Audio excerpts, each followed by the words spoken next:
Aggiornamento di calciomercato Inter e tutte le notizie principali del momento in casa Inter. Amiche e amici, passioni interisti, ben ritrovati in questo nuovo episodio di oggi, edizione speciale con uno dei format più richiesti, che ci richiedete di più, soprattutto nel weekend. E allora ovviamente esaudiamo le richieste della community di Passione Inter. Torna quindi il punto della situazione con le notizie più importanti al momento in casa nerazzurra, raccolte però in pochi minuti. Portiamo questa edizione speciale perché sostituisce la nostra diretta di oggi, quindi in questo sabato 26 agosto non saremo in diretta, torneremo live domani, domenica 27 agosto, come sempre appuntamento alle 19:30. Quindi subito un mi piace a questo episodio e iscrizione al canale se non l'avete ancora fatto, cliccate sul tasto iscriviti così non vi perdete neanche uno dei nostri aggiornamenti quotidiani. Andiamo subito alle notizie più importanti e ovviamente non posso far altro che partire da Benjamin Pavard perché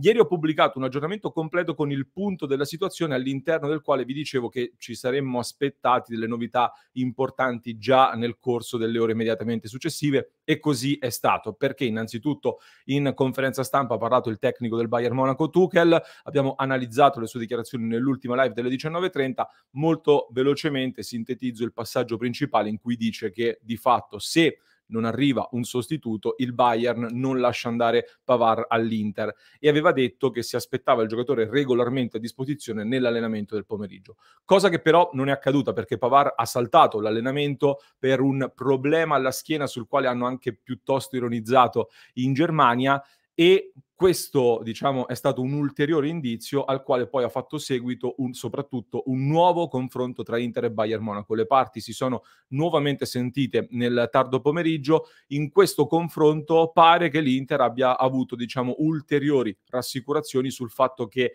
l'accordo su questa trattativa rimane assolutamente in vigore e che soprattutto il Bayern stia per acquistare un nuovo difensore che libera Pavard finalmente in direzione Inter. Cialoba del Chelsea probabilmente dovrebbe essere il nome giusto, Tuchel lo conosce già, l'ho allenato al Chelsea, però vediamo, ci interessa meno, ci interessa che appunto l'Inter ha ricevuto ulteriori rassicurazioni e in queste ore vedo che tutte le principali fonti italiane soprattutto, ma anche all'estero, sostengono che lunedì dovrebbe essere quindi il giorno giusto per lo sbarco a Milano di Pavard, per cui lo ricordiamo, l'accordo già completato da giorni, 30 milioni più 2 di bonus circa per il cartellino, contratto di 5 anni a 4 milioni di euro all'anno circa, operazione di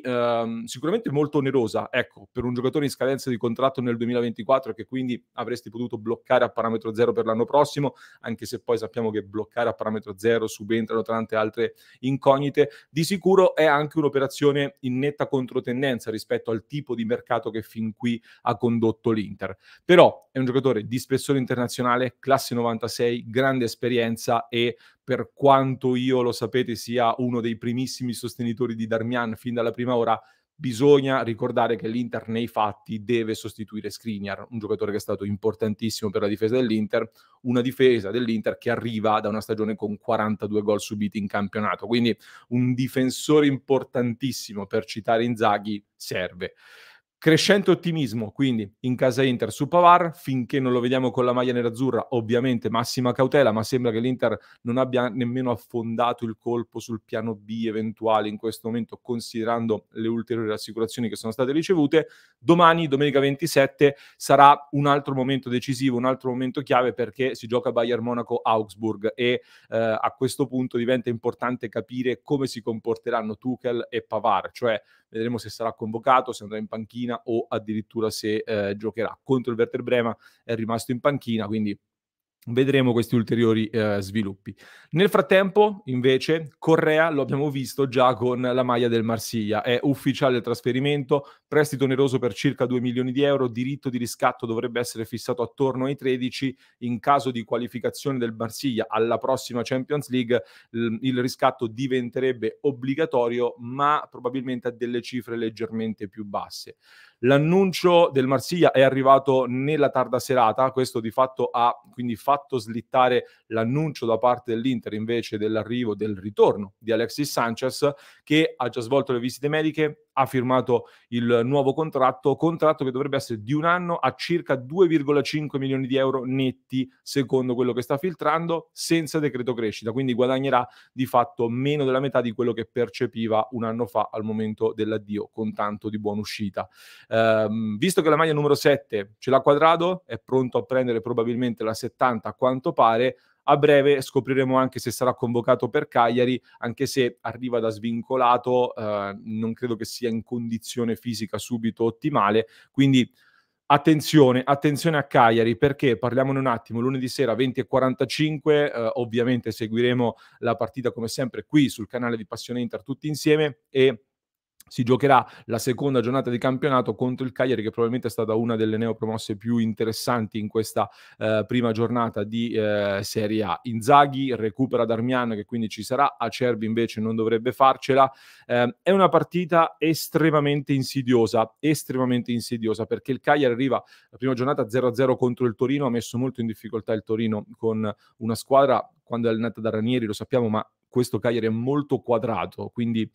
qualche difficoltà può provocarcela, soprattutto considerando che la difesa ha delle alternative limitate per la nostra Inter, l'attacco è ancora tutto da capire, c'è Lautaro Martinez che è abbastanza una certezza, Thuram e Arnautovic si contendono un po' il posto, Sanchez se c'è o non c'è, comunque non credo che sarà pronto per dare un impatto immediato, quindi probabile formazione dell'Inter, Sommer in porta, Darmian, De Vrij e Bastoni in difesa, Dumfries a destra con Barella, Cianoglu e Mkhitaryan in vantaggio su Frattesi con Di Marco a sinistra, in attacco Lautaro Martinez, Thuram parte davanti, però attenzione ad Arnautovic perché scalpita e vista anche la tipologia di partita un po' sporca che probabilmente ci aspettiamo, non è da escludere un Arnautovic che appunto insidia Thuram a questo punto. Fatemi sapere voi nei commenti chi vorreste vedere in coppia con Lautaro Martinez, Thuram o Arnautovic, sono curioso di sapere un po' chi schierereste voi se foste al posto di Inzaghi.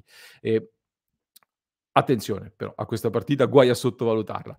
Dicevo dell'attacco e a proposito dell'attacco vado sull'ultimo tema di questo appuntamento di oggi e in chiusura non posso, secondo me, non parlare di Lukaku perché è una notizia abbastanza clamorosa che comunque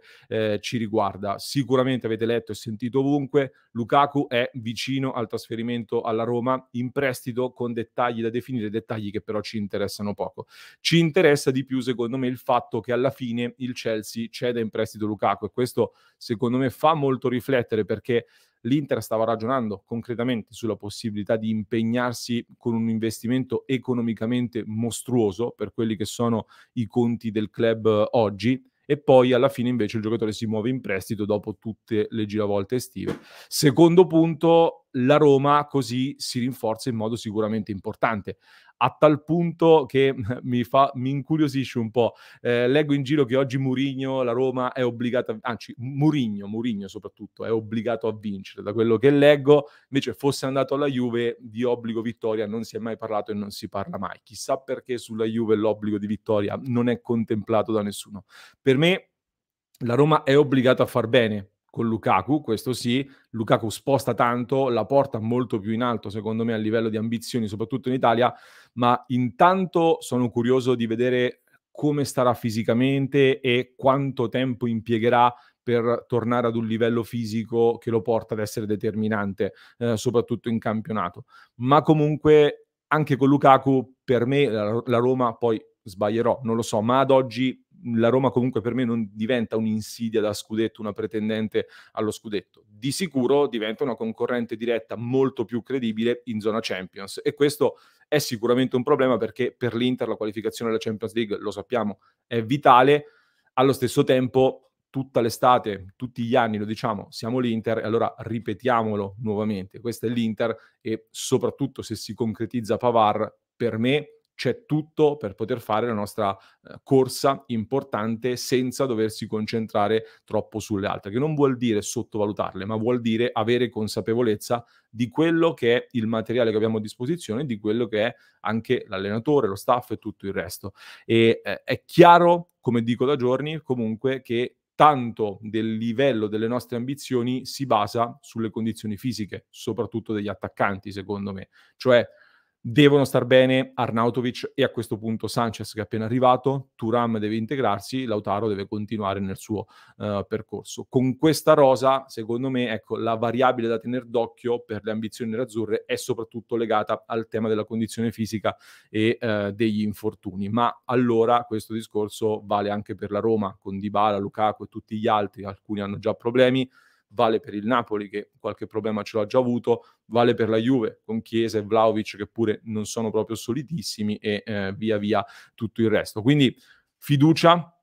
aspettando Pavard e chissà poi che non possa ancora succedere qualcosa con Sensi in uscita per un altro centrocampista, visto che per me le parole di Marotta di lunedì scorso su Sensi non è che non mi hanno convinto del tutto sul fatto che si sia deciso di confermarlo in rosa. Però vedremo, di sicuro ci aggiorneremo in diretta alle 19:30 come vi dicevo domani, domenica 27 agosto. Vi ricordo, se ancora non l'avete fatto, di schierare la formazione al Fanta Passione Inter, mi raccomando, se non siete ancora iscritti vi lascio anche il link in descrizione per entrare nella nostra lega del Fanta Passione Inter, vi aspettiamo. E per chi ci ascolta in podcast vi lascio un altro approfondimento che abbiamo pubblicato sul canale, assolutamente da non perdere, e lo trovate quindi nel link in descrizione per chi ci ascolta in podcast. Per chi ci segue da YouTube invece vi basta cliccare qui.